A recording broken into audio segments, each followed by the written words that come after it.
Topic मेरा favourite है budget. ना पक्ष की ना विपक्ष की, बात करेंगे निष्पक्ष। मेरे साथ में बीजेपी, कांग्रेस, हिंदू, मुस्लिम, नीचे कमेंट बॉक्स में मत करिएगा। नमस्कार, मैं Vivek Bindra, founder and CEO बड़ा बिजनेस.com। आज का बजट यानी कि ईयर मार्क किया गया है, कुछ पैसा बजट बनाया गया है। घर में भी महिलाएं बजट बनाती हैं। सिंपल है ये। बजट बनाने का मतलब है किस चीज पे कितना पैसा खर्च करूंगी। घर की महिला सोचती है, ऐसे ही हमारी देश की महिला निर्मला सीतारमण ने सोचा कहां पे कितना पैसा खर्च किया जाए, देश को कैसे आगे बढ़ाया जाए। तो बजट समझने से पहले इकोनॉमी को समझते हैं, और इकोनॉमी चलाने के 3 तरीके होते हैं। पहला तरीका क्या है? कंजम्पशन। दूसरा कंजम्पशन है, तीसरा भी एक्चुअली कंजम्पशन है। यानी कि जब लोग पैसा खर्च करते हैं तो इकोनॉमी आगे बढ़ती है। तो इकोनॉमी बढ़ाने के लिए पैसा खर्च करना जरूरी है। अब उसके 2 तरीके हैं, एक है शॉर्ट टर्म, एक है लॉन्ग टर्म। इस सारे बजट में कुछ चीजें प्लस थी, कुछ माइनस थी। मैं दोनों बताऊंगा और आपको आसान तरीके से समझा दूंगा। पहले समझ लेते हैं, कंजम्पशन के लिए चाहिए पर्सनल डिस्पोजेबल इनकम, यानी कि जेब से पैसा निकालने की क्षमता। और जेब से पैसा तब निकलेगा जब जेब में पैसा हो। और जेब में पैसा कैसे आएगा, वो इस बजट ने तुरंत तो जेब में पैसा नहीं दिया है। क्या हुआ है इस बजट में, समझते हैं। पर्सनल डिस्पोजेबल इनकम मतलब अगर 1 लाख रुपए मेरी इनकम है, 20,000 रुपए मेरी लाइबिलिटी है, तो मेरी बची हुई 80,000 रुपया वो मेरी पर्सनल डिस्पोजेबल इनकम है। आसान है भाई, समझते जाओ आराम से। आपको टोटल 5 बैलेंस शीट देखनी जरूरी है इकोनॉमी के लिए। पहली बैलेंस शीट, जो छोटे बैंक होते हैं वो लोन देते हैं, वो होते हैं एनबीएफसी। दूसरी बैलेंस शीट होती है बड़े बैंक्स की।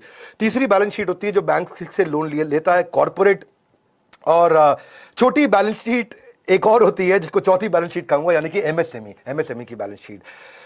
तो ये 4 बैलेंस शीट जब ठीक होती है तो 5वीं बैलेंस शीट हमारे भारत देश की भी ठीक होती है। उसके लिए आपको चाहिए 3 चीजें, एक एक्सपोर्ट, एक फॉरेन डायरेक्ट इन्वेस्टमेंट, बाहर से पैसा आए, एक्सपोर्ट यहां से माल बाहर बेचे तब दोबारा बाहर से पैसा आए, और तीसरा कंजम्पशन, यानी कि एक्सपोर्ट, एफडीआई, कंजम्पशन, ये 3 चीजें बढ़ती हैं। एक्सपोर्ट मतलब जब मैंने बेचा तो मेरे पास डॉलर आया, एफडीआई कोई बाहर से डॉलर लेकर के आया, और कंजम्पशन जब बहुत डॉलर आया तो खर्च करके दिखाया। ये 3 बातें होती हैं।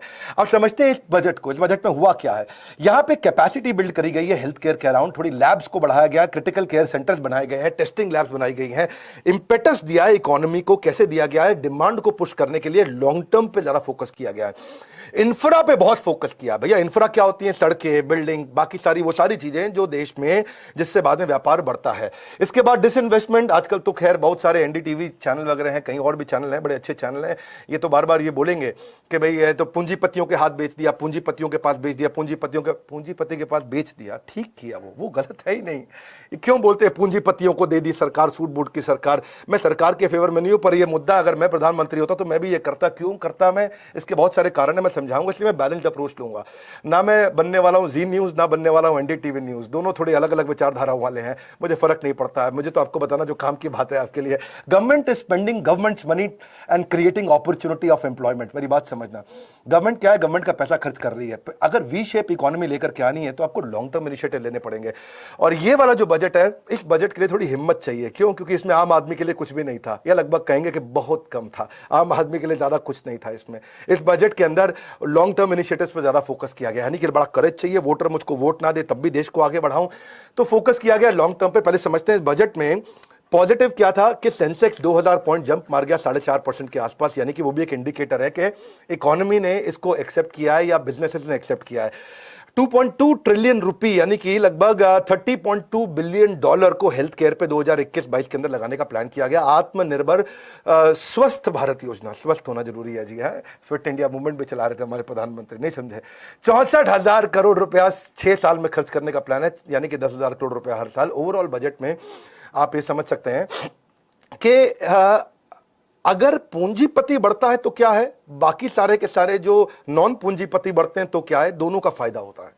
पहले ही समझते हैं, ऐसा नहीं है कि पूंजीपति बढ़ेगा तो आम आदमी पिस जाएगा, ये अमीर आदमी सारे पैसे खा जाएगा। आपके पैसे कोई नहीं खा सकता है। वो पैसे आते भी है उसके पास तो बैंक में रखता है, बैंक में रखता है तो फिर से लोन आउटफ्लो बढ़ता है, मार्केट में फिर से कैश आता है। तो ऐसा नहीं है कि पूंजीपति अगर बड़े बढ़ते हैं तो बाकी सब के सब पिस जाएंगे, बर्बाद हो जाएंगे। ये धारणा बिल्कुल गलत है। ये धारणा थोड़ी मार्क्सिस्ट धारणा के रूप में इसको माना जाता है, पर इस धारणा की कुछ फायदे भी है, नुकसान भी है। पहले आप समझते हैं कि केवल 5% स्टार्टअप ही 10 साल तक चल पाते हैं, और 0.01% स्टार्टअप है जो 100 साल चलते हैं। पर टाटा ग्रुप एक ऐसा स्टार्टअप जो 150 साल से चल रहा है। आपने मेरी बात समझ रहे हैं? तो वो भी तो पूंजीपति एक तरह से। तो वो आज टाटा ग्रुप की 100 कंपनियां 100 से ज्यादा देशों में काम कर रही हैं, और उनकी 28 कंपनी पब्लिक लिस्टेड है। अगर टाटा ग्रुप आगे बढ़ता है तो देश भी आगे बढ़ता है। 7th लार्जेस्ट प्राइवेट कंपनी है पूरे पृथ्वी की ये टाटा ग्रुप। इसकी जो कंबाइंड मार्केट कैप है वो $160 बिलियन से ज्यादा था पिछले साल, इस समय और ज्यादा होगा। यानी कि 67% इनका जो रेवेन्यू इंटरनेशनल ऑपरेशन से आ रहा है। तो जब पूंजीपति बढ़ते हैं तो भी देश आगे बढ़ता है। आज आप देखेंगे कि पूरे के पूरे बॉम्बे स्टॉक एक्सचेंज का जो टोटल मार्केट कैप है उसका 6% से ज्यादा तो अकेला टाटा ग्रुप का है। वो 4% जीडीपी को कंट्रीब्यूट करता है। आप पूंजीपति से पहले समझते हैं ताकि आपको पूरा पिक्चर समझ में आए। तो फायदे नुकसान दोनों बताऊंगा, फिर से बता रहा हूं, नीचे कोई हिंदू मुस्लिम नहीं और साथ में कोई भी कांग्रेस बीजेपी भी नहीं करना मेरे साथ। आज ये समझिए देश का 2.25% टैक्स केवल टाटा ग्रुप देता है। इसका मतलब क्या हुआ, आसाम, हिमाचल प्रदेश, उड़ीसा और गोवा मिला के जितना टैक्स कलेक्ट करते हैं उतना टाटा ग्रुप अकेला देता है। अब अगर देखें कि इसमें शॉर्ट टर्म में इस बजट में क्या फायदे हुए, पहले ये समझते हैं शॉर्ट टर्म फायदे क्या है। शॉर्ट टर्म फायदे ये कि 35,000 करोड़ रुपए कोरोना वैक्सीन के लिए लगा दिया। हमारे यहाँ जो कोविड के केसेस अमेरिका के बाद सेकंड हाईएस्ट थे, तो टोटल हेल्थ केयर बजट इस समय 2.25 लाख करोड़ के नजदीक ला दिया, यानी कि 2,16,000 करोड़ के आसपास, जो पिछले साल 94,000 करोड़ था, यानी 135% बढ़ा दिया। चलो ये तो आपने अच्छा किया, निर्मला सीतारमण जी आपको बधाई हो। 75,000 आपने ग्रामीण हेल्थ केयर सेंटर की बात करी, आपको बधाई हो। 602 जिलों के अंदर आपने क्रिटिकल केयर हॉस्पिटल खोलने का प्लान किया। 17 पब्लिक हेल्थ यूनिट का भी आपने प्लान किया, बायो लैब्स का प्लान किया। और इंडिया में 4 प्रकार की वैक्सीन आ रही हैं। मेरा इसमें विचार क्या, मेरा यह है कि इससे जब चीज़ें ठीक होंगी तो ट्रैवल टूरिज्म इंटरनल बढ़ेगा, एंटरटेनमेंट बढ़ेगा, बिजनेस में कॉन्फिडेंस आएगा और गवर्नमेंट हेल्थ केयर को अफोर्डेबल और एक्सेसिबल बना रही है। पर ओवरऑल अगर इसको देखें तो ये बजट एम्प्लॉय से ज्यादा एंटरप्रेन्योरशिप पे काम किया है, ये बात तो सच है। यानी कि अच्छा, इसमें एक हिस्सा ये है कि एंटरप्रेन्योर बढ़ता है तो एम्प्लॉय अपने आप बढ़ जाएगा। जब एंटरप्रेन्योर कमाएगा तो वो ज्यादा एम्प्लॉय रखेगा, ज्यादा एम्प्लॉय रखेगा तो ज्यादा एम्प्लॉय को तनख्वाह मिलेगी। इसमें उन्होंने डिस्प्यूट रेजोल्यूशन कमेटी भी बना दी है कि अगर एंटरप्रेन्योर टैक्स नहीं दे पा रहा तो उसको कैसे मदद किया जाए। पर एम्प्लॉय को ओवरऑल मदद नहीं है। लेकिन अभी अर्जेंट फायदों की बात कर रहे हैं, नुकसान अभी बताते हैं आपको। एनआरआई के लिए भी इन्होंने अच्छा कर दिया कि ओपीसी का मतलब क्या होता है, ओपीसी का मतलब होता है 1% कंपनी, एक ऐसा 1% जो आएगा बिना किसी डायरेक्टर के, को फाउंडर के, अपनी कंपनी यहां से चालू कर देगा। पहले उसके लिए 6 महीने उसको रेजिडेंसी चाहिए थी, उसको 4 महीने कर दिया और 1% अपनी रिस्ट्रिक्शन हटा दिए पेड अप कैपिटल की या टर्नओवर नॉर्म्स की, तो 1% अपने आप सीधा अपनी कंपनी चालू करेगा। उसका भी बड़ा फायदा है, दुनिया भर से लोग आएंगे इंडिया में आके कंपनी चालू करेंगे, उसका फायदा होगा। दूसरा, डिसइन्वेस्टमेंट किया, ये भी ना, इसके फायदे नुकसान लोग दोनों बताते हैं, मैं इसका फायदा ही बताऊंगा आपको। 2.25 लाख करोड़ रुपए का इन्होंने टारगेट रखा है। इन्होंने टैक्स पेयर पे प्रेशर नहीं डाला कि भैया मुझको और टैक्स दो, मेरा कोरोना में पैसा लग गया, मुझे किसान के लिए कुछ करना है मुझे, तो टैक्स पेयर को उन्होंने कहा तुम ऐसे ही रहो, तुमको नहीं छेड़खानी करेंगे। इन्होंने क्या किया, डिसइन्वेस्टमेंट का मतलब क्या है, गवर्नमेंट आईपीओ भी लेके आएगा, एलआईसी का, BPCL, shipping corporation, container corporation of India, IDBI, Nilachal इस्पात, पवन हंस, एयर इंडिया, इन सबको डिसइन्वेस्टमेंट का मतलब थोड़ा बेचेंगे, इसमें प्राइवेटाइजेशन लेकर के आएंगे। इससे क्या होता है, फिस्कल डेफिसिट घटता है।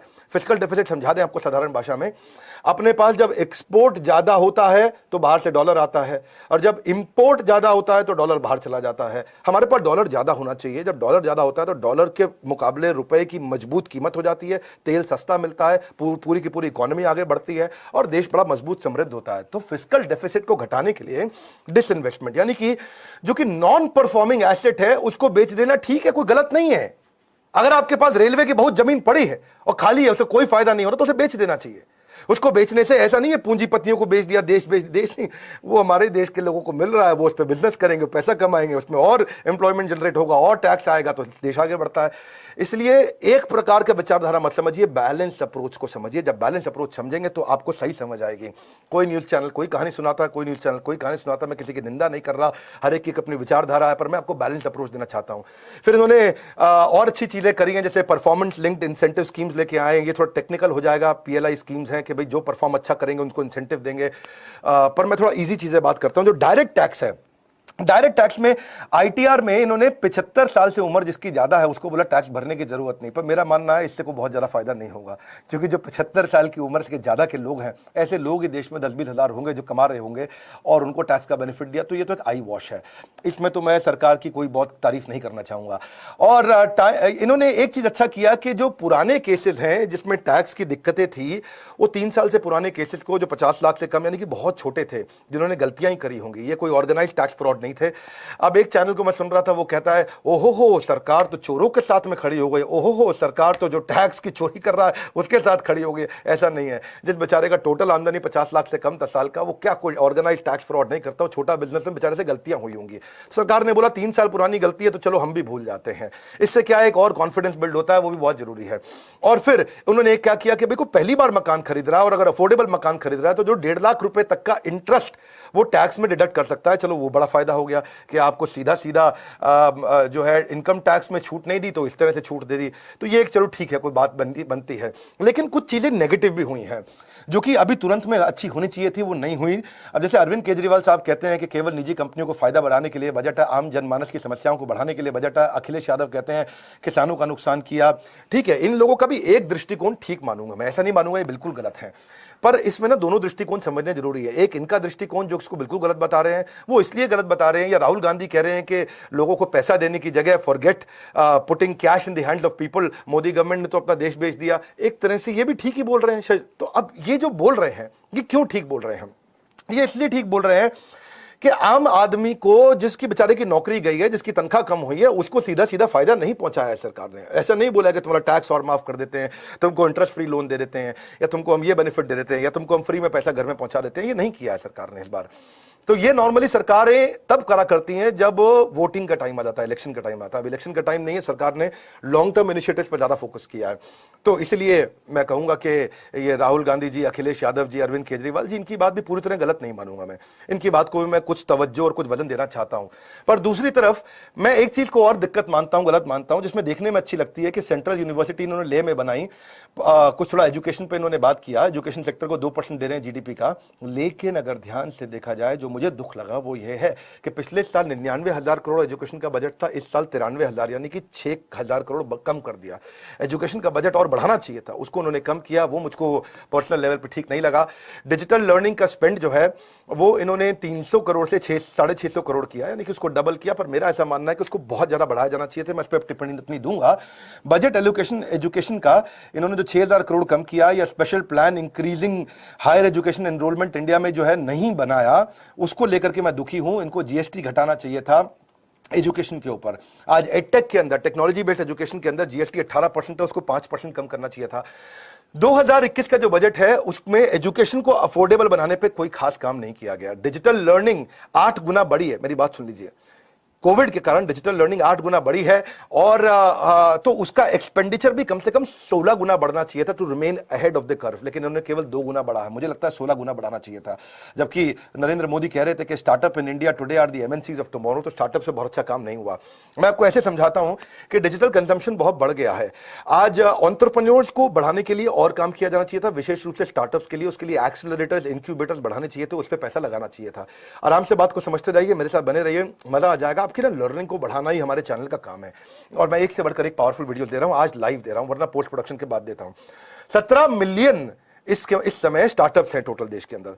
17 मिलियन का मतलब क्या होगा नहीं समझ आता हूं। 13 मिलियन आप एमएसएमईज मान लो, जिसमें 6.5 करोड़ रजिस्टर्ड है, 6.5 करोड़ अनरजिस्टर्ड है, और 17 करोड़ ऐसे हैं जो बनने वाले हैं स्टार्टअप। उन स्टूडेंट्स के लिए जो अब अपना बिजनेस शुरू करने वाले हैं, कोई खास काम नहीं किया गया। देश में इस समय 4,500 एडटेक स्टार्टअप्स हैं, एक हमारा भी है। शिक्षा पर जितना कम टैक्स हो उतना अच्छा है, क्योंकि फायदा आम आदमी को होगा। जब आम आदमी को टैक्स कम देना पड़ेगा शिक्षा पे, तो उससे नेचुरली बहुत ग्रोथ आती है। आज क्यों एडटेक के ऊपर फोकस किया जाना चाहिए? क्यों किया जाना चाहिए? आप मेरे को समझ रहे हैं क्यों किया जाना चाहिए? इसलिए किया जाना चाहिए क्योंकि 760 मिलियन यानी कि 76 करोड़ लोग इंटरनेट यूजर्स होने वाले इंडिया के। ट्राई का ऐसा मानना है, ट्राई मतलब जो टेलीकॉम रेगुलेटरी अथॉरिटी है, जो टेलीकॉम को रेगुलेट करती है, उनके पास असली डेटा है। वो कहते हैं 76 करोड़ लोग इंटरनेट यूजर हो जाएंगे एक साल के अंदर। अगर 76 करोड़ इंटरनेट यूजर हैं, तो क्यों नहीं इंटरनेट यूजर्स के लिए आप पढ़ाई को और अफोर्डेबल बनाएं। देखो, इसके लिए ना ये समझना पड़ेगा कि इससे पिछले साल केवल $400 मिलियन का इन्वेस्टमेंट हुआ था एडटेक में। इस साल लगभग $2.25 बिलियन का हुआ है इन्वेस्टमेंट। यानी कि एडटेक में दुनिया इंडिया में पैसा लगाना चाहती है। आप अगर इस पर टैक्स कम कर देते हैं, इसको और अफोर्डेबल बना देते, तो और लोग आना चाहते थे। कॉर्पोरेट के लिए कोई ना कोई तरीका निकल आता है, नीचे स्किल बिल्डिंग के लिए तरीका निकल आता है, जो बीच में एमएसएमई है, जो छोटा व्यापारी है, उस पर इसलिए फोकस बहुत ज्यादा होना चाहिए था। आपने किया भी, उनमें कुछ चीजें बताऊंगा। जीएसटी कम करने से निवेश बढ़ेगा, गांव गांव तक शिक्षा पहुंचेगी, भारत की शिक्षा का स्तर बढ़ेगा, डिजिटल रूप से देश जागरूक होगा, और तभी हमारा सपना भी साकार होगा। अब आप करते हैं डायरेक्ट टैक्स की, जो मैंने बताया कि भाई इन हैंड सैलरी पे आपके कोई असर नहीं आया। लोगों ने सोचा था कि हमारी टैक्स को कम किया जाएगा, लेकिन टैक्स स्लैब पे कोई फोकस नहीं किया गया। फोकस किया गया लॉन्ग टर्म इकोनॉमी पे, और ईज ऑफ स्टार्टिंग बिजनेस में चलते हैं थोड़ा, उसके बारे में बात करते हैं। जिसको नया बिजनेस शुरू करना है, उसमें सिंगल विंडो सिस्टम पे निर्मला सीतारमण जी को बात करना चाहिए था, उस पर कोई खास बात हुई नहीं है। मेरा ऐसा मानना है कि ईज ऑफ डूइंग बिजनेस तो ठीक है, चलो आज हम 63वीं रैंक पे आ गए 190 देशों में, ईज ऑफ डूइंग बिजनेस, लेकिन दूसरी तरफ है ease of starting business. Business शुरू करने के लिए आज भी हम लोग 130वीं रैंक के पीछे चल रहे हैं, पूरी दुनिया में बहुत पीछे हैं। मैं ये उदाहरण कई बार दिया है कि रेस्टोरेंट खोलने के लिए दिल्ली के अंदर 45 डॉक्यूमेंट चाहिए, जिसमें 26 लाइसेंस दिल्ली पुलिस देती है आपको, और बंदूक खरीदने के लिए केवल 19 डॉक्यूमेंट चाहिए। यानी कि देश में दिल्ली के अंदर रेस्टोरेंट खोलना ज्यादा मुश्किल है, बंदूक खरीदना आसान है। आप बंदूक खरीदवा लो और बिजनेस ना खुलवा पाओ तो इसको क्या बोलेंगे? ईज ऑफ स्टार्टिंग बिजनेस आज भी कमजोर है, उस पर काम करना चाहिए। आपने 1% कंपनी पर काम किया, मैं आपकी अच्छाई की भी बात करूंगा, वो अच्छा किया आपने। स्टार्टअप के लिए आपने 1 साल का टैक्स हॉलिडे दिया, मुझको लगता है 5 साल का टैक्स हॉलिडे देना चाहिए था, उस पर और काम करना चाहिए, क्योंकि स्टार्टअप बढ़ेंगे। क्योंकि प्रधानमंत्री मोदी आप ही तो कह रहे थे कि देश का आज स्टार्टअप है वो आगे चल के एमएनसी बनने वाला है, तो आज के स्टार्टअप को मजबूती देनी चाहिए थी। उससे टैक्स कमाने से ये नहीं है कि देश आगे बढ़ेगा। देश अगर फ्यूचर आपने लॉन्ग टर्म इनिशिएटिव लिया तो ये भी लेना चाहिए था। तीसरा, मैं मानता हूं कि हेल्थ केयर पे आपने काम किया, हेल्थ केयर इंश्योरेंस पे भी कर देते। क्यों नहीं ऐसा बोलते कि जो भाई एयरटेल है, वोडाफोन है और क्या नाम है जियो है, उनके साथ में लोगों से आप बोलते कि साल का 90 रुपया दे दो, आप साथ में इंटरनेट के बिल के साथ में ही, मोबाइल के बिल के साथ साल का 90 रुपए देते और उसको इंश्योरेंस कंपनी को दे देते, या 90 रुपए महीना देते, 1000 रुपया साल का हो जाता, इंश्योरेंस कंपनी को दे करके हर आदमी जो मोबाइल यूज करता है वो अपने आप इंश्योर्ड हो जाता है, उसका अपने आप मेडिकल इंश्योरेंस साल का 1000 रुपया देकर छोटा मेडिकल इंश्योरेंस 1 लाख 2 लाख रुपए का हो जाता। ये छोटे छोटे इनिशिएटिव जो लिए जाने चाहिए थे। इंपॉर्टेंट बात यह है कि एमएसएमई को फॉर्मल बनाना चाहिए था। एमएसएमई को फॉर्मल बनाने के लिए आप उनकी रजिस्ट्रेशन पे काम करें, क्योंकि अगर रजिस्ट्रेशन नहीं हो रहा है एमएसएमई का, वो कच्चे में काम करता है तो टैक्स चोरी होती है, आपको टैक्स उससे ज्यादा मिलता है। 6.5 करोड़ छोटे व्यापारी जो रजिस्टर नहीं कर रहे, उसको रजिस्टर कराने पे इनिशिएटिव लिया जा सकता था। मुझको लगता है ये भी एक एरिया नेगेटिव है जहां पे काम किया जा सकता था, क्योंकि जब तक टैक्स की चोरी होती है, करप्शन बढ़ता है। अगर आप रजिस्टर करा दें उनको किसी प्रकार से, उस पर पैसे लगाते तो ज्यादा 6.5 करोड़ व्यापारी आज रजिस्टर करते, कच्चे में काम ना करते, पक्के में करते, तो करप्शन नहीं बढ़ता। उनको लोन भी मिल जाता है जब उनको लोन चाहिए, क्योंकि वो पक्के में काम कर रहे हैं। कच्चे में करता है तो उसको लोन भी नहीं मिलता है। आसान भाषा में और समझते जाइए, बहुत मजा आएगा। आज आप ये देख सकते हो हमारे साथ मजे की बात क्या है कि हालांकि ये सारी चीजें पॉजिटिव लगती हैं, लेकिन अच्छा एक चीज और बता देता हूं मैं आपको, जैसे जैसे याद आता जा रहा है, क्योंकि मुझे ऐसा लगता है जब मैं भागता हूं ना तो मेरे बॉडी से पसीना नहीं निकलता, कंटेंट ही निकलता। मैं इतना जल्दी जल्दी बोलता हूं, और आप भी नोट्स बनाते जाइए अगर आपको मजा आ रहा है तो। कैपिटल गेन के एग्जम्पशन पे आपने 31 मार्च 2022 तक का बेनिफिट दिया। मुझको लगता है ये और दिया जा सकता था। यानी कि जैसे कोई बाहर से इन्वेस्टमेंट लेके आ रहा है, एक कंपनी जो आज 10 करोड़ की है, जब वो 100 करोड़ की हो जाती है तो आपने कहा कि ठीक है, उस पर जो टैक्स लगने वाला, यानी कि 90 करोड़ पर अगर 30% टैक्स लग जाएगा तो बहुत पैसा टैक्स का देना पड़ता है। इसलिए इन्वेस्टर वहां जाना चाहता है जहां पे टैक्स का उसको बेनिफिट मिल जाए। तो ऐसी जगह पे जहां पे स्टार्टअप का अगर कैपिटल गेन हो रहा है तो उसमें इन्वेस्टमेंट पर टैक्स कम करना चाहिए था। आपने 1,500 करोड़ रुपया लगाया, उसके लिए मैं आपको बधाई देता हूं। आपने डिजिटल मोड पेमेंट के लिए, जिसमें अपनी फिनटेक कंपनी जाती है, यानी कि टेक्नोलॉजी बेस्ड फाइनेंस, उसको आपने बेनिफिट दिया। लेकिन अगर आप इजराइल से सीखें, डेलावेयर से सीखें, तो इनका बहुत ज्यादा स्टार्टअप को लेकर टैक्स फ्रेंडली हैं ये लोग। इजराइल में तो हालांकि ऐसा है कि मेरे को मौका लगे तो मैं तो बहुत चर्चा करना चाहूंगा इसके ऊपर। इजराइल का जो पॉलिसी है वो ये है कि भैया आप स्टार्टअप हो, हाँ मैं स्टार्टअप हूं, अच्छा फिर क्या करना है हमको? भैया 5 करोड़ रुपए दे दो, हम बिजनेस शुरू करना चाहते हैं। सरकार कहती है ले लो 5 करोड़ रुपया। अब सरकार कहती है तू सफल हो गया तो टैक्स ले लेंगे, तू विफल हो गया तो तुझे कर्जा वापस चुकाने की जरूरत नहीं है। क्या ठीक सुन रहे हो? सुनो मेरी बात, अगर तू सफल हो गया तो टैक्स दे दियो, विफल हो गया तो 5 करोड़ रुपए वापस चुकाने की जरूरत नहीं। इसलिए क्या वहां पे स्टार्टअप बहुत तेजी से हो रहे हैं। यहाँ पे क्या है, सरकारी नौकरी के लिए लोग पीछे भाग रहे हैं। तो थोड़ा बेसिकली इंटरनेशनल बेस्ट प्रैक्टिसेस को हमारे को देखना चाहिए। अब अगर हम देखें कि क्या चीज पॉजिटिव आपने करी थोड़ी और, वो भी देखते हैं। मैंने नेगेटिव काफी बताई इस बजट के बारे में। पॉजिटिव ये है कि आपने 15,700 करोड़ रुपया, जो कि पिछले साल के मुकाबले डबल है, वो आपने एमएसएमई के लिए लगाया, इन्वेस्ट किया। 3 लाख करोड़ रुपए का इमरजेंसी क्रेडिट लाइन भी आपने लगाया आत्मनिर्भर भारत के लिए, वो अच्छा लगा। बैंकिंग को आपने रिवाइवल करने के लिए 20,000 करोड़ रुपए लगाया, क्योंकि बैंक अच्छे होते हैं तो चीजें अच्छी होती ही हैं। उदय कोटक का कहना है कि ये वाला जो बजट है वो हेल्थ केयर, इंफ्रास्ट्रक्चर और फाइनेंशियल रिफॉर्म का बजट है। मैं सहमत हूं आपसे उदय कोटक जी। आप जो, क्योंकि जब पैसे का आउटफ्लो होता है, जो सरकार ने बड़ा आउटफ्लो किया है, इससे इकोनॉमी को बूस्ट होता है। तुरंत असर नहीं आएगा पर 1 साल में असर दिखाई पड़ता है। तो जिसकी तनख्वाह तुरंत कटी थी उसको बेनिफिट चाहिए था, उसको बेनिफिट नहीं है, ये बात सच है। बैंकिंग और एनबीएफसी जब इंप्रूव होंगे तो ही वो लोन और दे पाएंगे। जब वो और लोन देंगे तो लोग पैसा लेंगे, जब पैसा लेंगे तो बिजनेस बढ़ेगा, जब बिजनेस बढ़ेगा तो एम्प्लॉयबिलिटी बढ़ेगी, एम्प्लॉयबिलिटी बढ़ेगी तो पैसा आएगा, पैसा आएगा तो खर्च होगा। जो मैंने क्या बताया, कंजम्पशन कंजम्पशन कंजम्पशन, इस वीडियो के शुरुआत में। ये मेरा फेवरेट टॉपिक है, मैं खुल के बात करूंगा, आपको मजा आने वाला है। आत्मनिर्भर भारत पैकेज, इन्होंने 2.27 लाख करोड़ का इन्होंने पैकेज लिया ताकि ये स्ट्रक्चरल रिफॉर्म्स लेकर के आ सकें। फॉरेन डायरेक्ट इन्वेस्टमेंट इंश्योरेंस में आप लेके आए, मेडिकल इंश्योरेंस की कमी छोड़ी है, वो मैं बता चुका हूं, लेकिन आप लेकर के आए 49% से 75% ले आए, वो अच्छा है। इसे इंश्योरेंस की और कंपनीज आएंगी और पैसा इन्वेस्ट करेंगे। और गवर्नमेंट ने फिनटेक के लिए बड़ा अच्छा काम किया है। गुजरात के अंदर एक फिनटेक सिटी जिसको बोलते हैं गिफ्ट, गिफ्ट का मतलब है गुजरात इंटरनेशनल फिनटेक सिटी, तो वो बड़ा अच्छा आपने इनिशिएटिव लिया है। तो इंफ्रास्ट्रक्चर इन्वेस्टमेंट कैपिटल एक्सपेंडिचर जिस पे आपने काम किया उससे हमारे को खुशी हुई। 5.5 लाख करोड़ का आपने कैपिटल एक्सपेंडिचर इंफ्रास्ट्रक्चर पे रखा है, जो कि पिछले साल के 4.39 लाख करोड़ के मुकाबले काफी ज्यादा है। अब लोग कहते हैं कि भाई ये पूंजीपतियों की सरकार है। भैया जब इंफ्रास्ट्रक्चर बनेगा तो प्लम्बर भी आएगा, रोड बनाने वाला भी आएगा, इलेक्ट्रिशियन भी आएगा, बिल्डिंग बनेगी तो कारीगर भी आएगा, जब बिल्डिंग बनेगी तो वो ईंटा लगाने वाला मेसन सब आएगा, कारपेंटर भी आएगा, वो भी तो तनख्वाह लेगा, तो कैसे नहीं बढ़ेगी इकोनॉमी? ऐसा नहीं है, पूंजीपति के बढ़ने से ऐसा नहीं होता है कि इकोनॉमी नहीं बढ़ती है, बढ़ती है। पूंजीपति ये नहीं है कि पैसा खा गया, पैसा खा गया। क्या ब्रेकफास्ट में नोट खाता है वो 2000 रुपए के? हाँ, ऐसा नहीं होता है। तो पहले समझिए कि पूंजीपति बढ़ने से भी देश बढ़ता है और देश में गरीब के बढ़ने से भी देश बढ़ता है। ये दोनों उपाय हैं। एक उपाय यहां से है कि जब आप टॉप को एम्पावर करके पूरे के पूरे मिडिल और बॉटम को एम्पावर कर दो, या मिडिल को एम्पावर करके टॉप और बॉटम को एम्पावर कर दो। जब केवल बॉटम को एम्पावर कर दोगे तो पैसा खर्च कर देगा, वो ग्रो नहीं कर पाता है। तो आपको सब तरफ से चलना जरूरी है इस समय। तो इंफ्रास्ट्रक्चर के क्रिएशन की मैं बधाई देता हूं आपको। रोड आप बनाने जा रहे हैं, इससे डोमेस्टिक टूरिज्म भी बढ़ेगा, इकोनॉमी को इंपेटस मिलेगा, डिमांड आगे चल के पुश होगी और एम्प्लॉयमेंट नेचुरली जनरेट होगा। इलेक्ट्रिसिटी प्रोवाइडर के साथ में एक अच्छा काम आपने क्या किया कि आप पोर्ट कर सकते हो। तेरी इलेक्ट्रिसिटी महंगी है, मैं तेरे साथ जा रहा हूं। तेरी इलेक्ट्रिसिटी कंपनी बहुत महंगी है, मैं तेरे साथ जा रहा हूं। तो चोर लग रहा है, मैं तेरे साथ जा रहा हूं। तो उसका मतलब क्या हो गया? कंज्यूमर एम्पावर हो गया, उसका जिसके साथ मन करे उसके साथ जाएगा। जैसे मोबाइल में होता है, वोडाफोन नहीं समझ में आ रहा, जियो में चले जाऊं, जियो समझ नहीं आ रहा, एयरटेल में चले जाऊं, इससे कंज्यूमर एम्पावर होता है।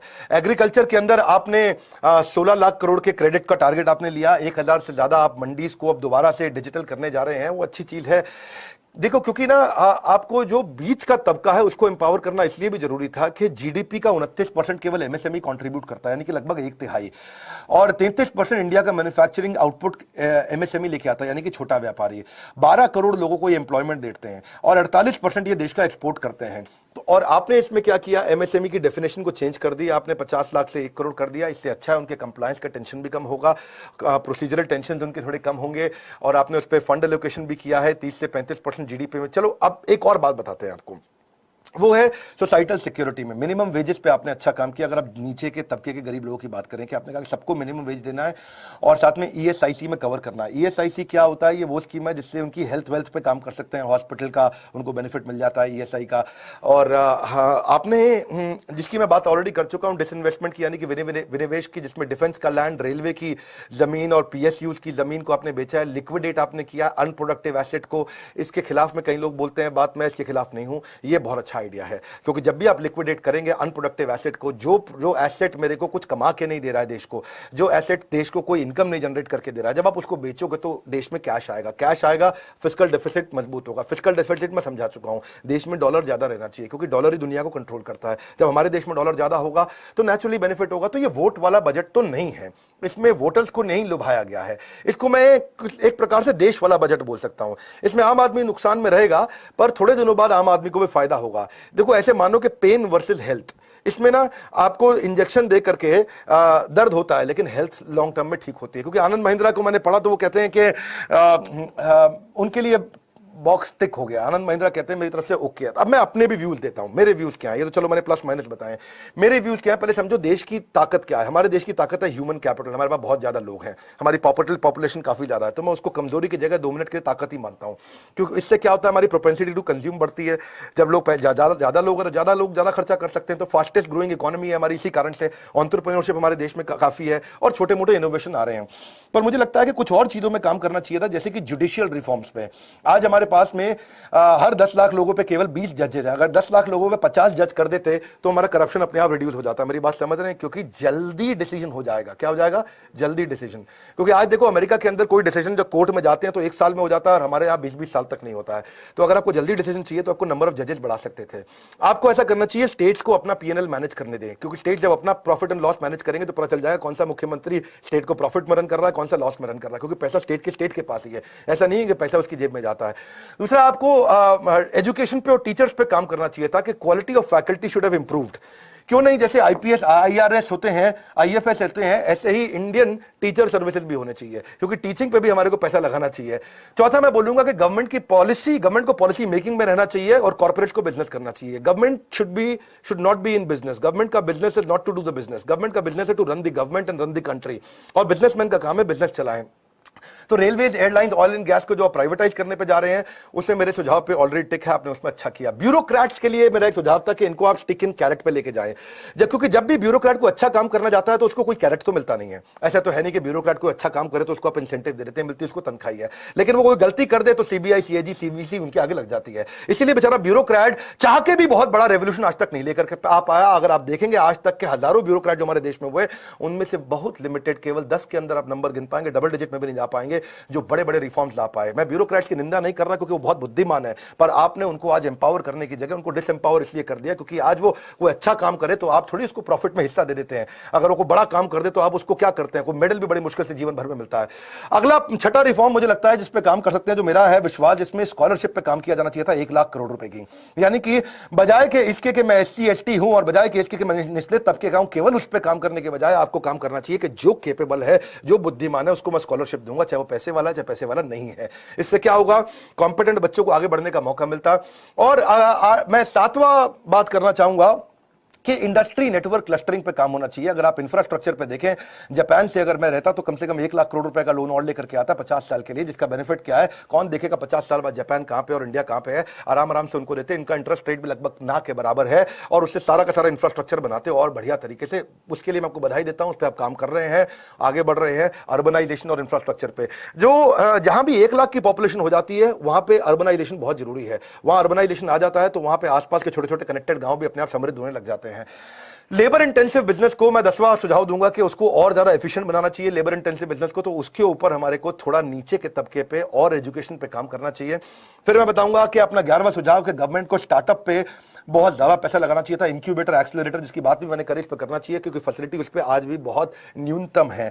मेंटर सरकार को देने चाहिए कि आज हम लोग सरकार को कहना चाहिए कि हम 25,000 मेंटर दे रहे हैं सरकार की तनख्वाह पे। जिसको भी बिजनेस अच्छा करना, अगर उनका आइडिया अच्छा है तो सरकार के मेंटर्स आके, जिनको सरकार 3 लाख रुपए महीना तनख्वाह दे और ऐसे 25,000 मेंटर सरकार क्रिएट कर दे, तो वो इंक्यूबेटर, एक्सेलरेटर की तरह काम कर सकते हैं।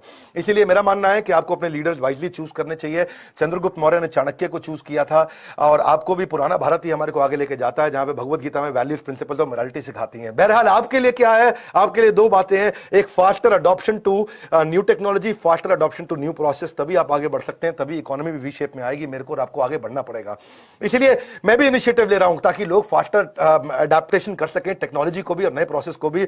और मेरा इनिशिएटिव क्या है, समय मैंने लगता है काफी ज्यादा ले लिया है। मेरा इनिशिएटिव यह है कि लोगों के पास टाइम नहीं था, लोगों के पास में वर्नाक्युलर हिंदी भाषा में high powerful super solid content नहीं था, उनको बिजनेस की एजुकेशन नहीं थी, उनके पास एमएसएमई के मेंटर्स नहीं थे, उनके पास क्वालिटी फैकल्टीज नहीं थी, या उनके पास मिनिमम एजुकेशन क्वालिफिकेशन के कारण एमबीए में एडमिशन नहीं ले सकते थे, या ले भी सकते थे तो एमबीए बहुत महंगी थी, या फिर उनके हाई फेलियर रेट्स हैं बिजनेस के। तो ये सारी तकलीफों को सॉल्व करने के लिए हमने आपके लिए अपने इस एंटरप्रेन्योरशिप प्रोग्राम को बिल्ड किया। आप आइए इस एंटरप्रेन्योरशिप प्रोग्राम को सीखिए, क्योंकि सरकार भी समझ गया है आत्मनिर्भर आत्मनिर्भर आत्मनिर्भर। सरकार ने एम्प्लॉय से ज्यादा फोकस एंटरप्रेन्योर्स पे किया। एंटरप्रेन्योर जब ग्रो करते हैं तो एम्प्लॉयज अपने आप ग्रो करते हैं, देश अपने आप ग्रो करता है। बोर्ड लाइन नंबर मेरा बड़ा सिंपल है, 9810544443, यानी कि क्या है 9810544443। इस नंबर पे आप फोन करके बात करिए। हमने आपके लिए कुछ अच्छे प्रोग्राम जैसे लॉन्च किए, जो भी कुछ था एंटरप्रेन्योरशिप के लिए हमने सब कुछ दिया है। ये हमारी भागीदारी है देश को आगे बढ़ाने के लिए। आपको अगर ये बजट समझ में आया, पूरा का पूरा बजट आसान भाषा में मैंने हिंदी के अंदर इजी करके समझाया आपको, और बड़ी बैलेंस्ड अप्रोच दी है। इस बजट के फायदे नुकसान दोनों बताएं। आप इस वीडियो को आपस में शेयर कर सकते हो कुछ खास लोगों से। उनको मत शेयर करना जो बिल्कुल एक्सट्रीमिस्ट नेचर के हैं, क्योंकि वो फिर नीचे आकर के कॉमेंट बॉक्स में बहुत कुछ बोलते हैं। मैं एक्सट्रीमिस्ट नेचर का नहीं हूं, मेरा काम क्या है, सबसे सीखना। मैं कांग्रेस से भी सीखता हूं, बीजेपी से भी सीखता हूं, मैं हर धर्म से सीखता हूं, मैं सबसे सीख करके फोकस किस पे करता हूं, एंटरप्रेन्योर बनाने पे। और आपको एंटरप्रेन्योर बनाना ये मेरी जिम्मेदारी है, आपको सफल बनाना ये मेरी जिम्मेदारी है। शेयर करिएगा वीडियो को, और अगर मेरा ये इनिशिएटिव, निडर इनिशिएटिव आपको अच्छा लगा है तो जरूर लाइक करके उत्साह बढ़ाइए कि आप चाहते हैं ऐसे वीडियो और लेके आए। आगे मैं रतन टाटा जी पे वीडियो बनाने की मेरी इच्छा है। मेरी इच्छा है कि मैं इलॉन मस्क पे दोबारा एक वीडियो बनाऊं। मेरी इच्छा है कि मैं स्टीव जॉब्स पे वीडियो बनाऊं, सरदार पटेल पे बनाऊं, या फिर क्यों गांधी जी को बोला जाता था, मजबूरी का नाम महात्मा गांधी, पूरे सम्मान के साथ, मैं उनकी कोई बुराई नहीं करना चाहता। आप नीचे कमेंट बॉक्स में बताइए आप कौन कौन सी केस स्टडी देखना चाहते हैं, पिछले पावरफुल वीडियो आपने जरूर देखे होंगे। मैंने एक से बढ़कर एक केस स्टडी लानी शुरू कर दी है। इस समय मैं पावरफुल कंटेंट दे रहा हूं। हमारे साथ जुड़े रहने के लिए, वीडियो को शेयर करने के लिए, कमेंट बॉक्स में अपनी राय बेबाकी से रखने के लिए आप सबका हृदय की गहराइयों से प्रेम पूर्वक मुस्कुराहट के साथ धन्यवाद।